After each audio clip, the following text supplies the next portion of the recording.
was brought up in a Christian home back in Northern Ireland. I'm studying in Edinburgh at the minute. Like my mum was Christian, she like sent me along to like Sunday school, church, like girls' brigade, and yeah, just like I was just really surrounded by Christian life.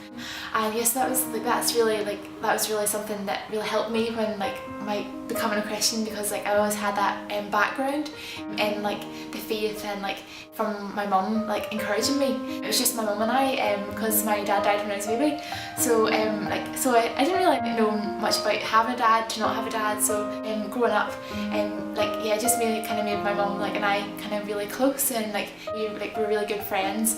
I became a Christian when my granddad died. That sounds kind of like sad, but like because like up to that stage, like I knew I had to be a Christian.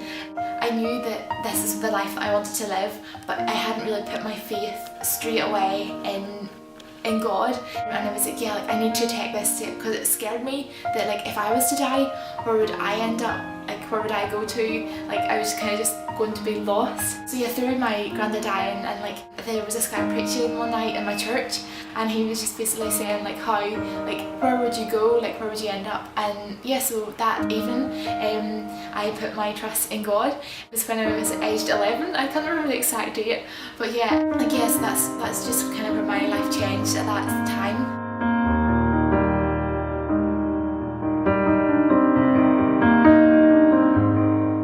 From like primary school to secondary school, and that was kind of a big hard change, because like it's kind of into the bigger school, and life was really good. Like I was getting involved in so many Christian things, like in my church.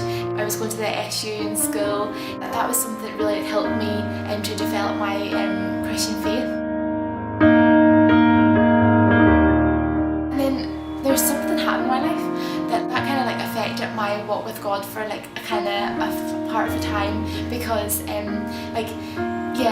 I was kind of like, why did God let this happen, or why like did it happen to me? And it was kind of maybe was kind of angry. However, there's a little verse in the Bible, and it goes like Jeremiah 29 verse 11, like, for I know the plans I have for you, declared the Lord, plans to prosper you and not to harm you, and plans to give you hope for a future.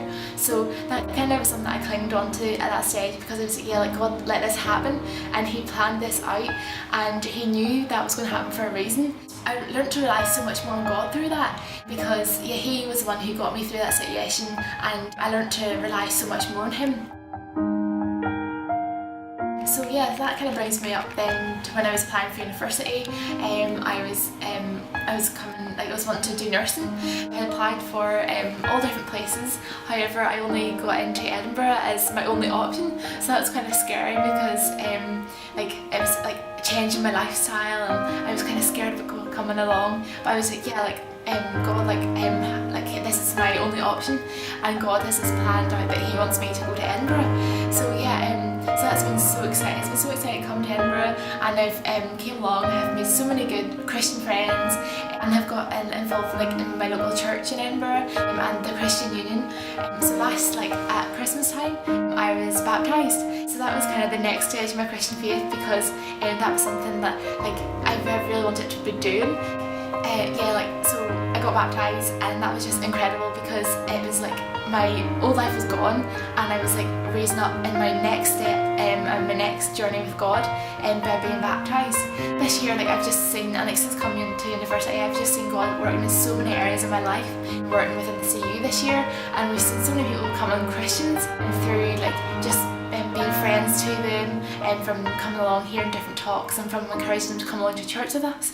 So yeah, that it kind of just shows you that God's not a God who's dead and who's not working. He still does work today. He's living within each and every one of us. God's called us to be the salt and the light of earth, the salt that flavours food and enhances flavour. So God can enhance our lives, and He can enhance the lives of others, and then we're called to be the light, so that we can share that light with everyone around us, and so that people can know that we're Christians, and that we're there to help them and show them grace and love and mercy to just anyone.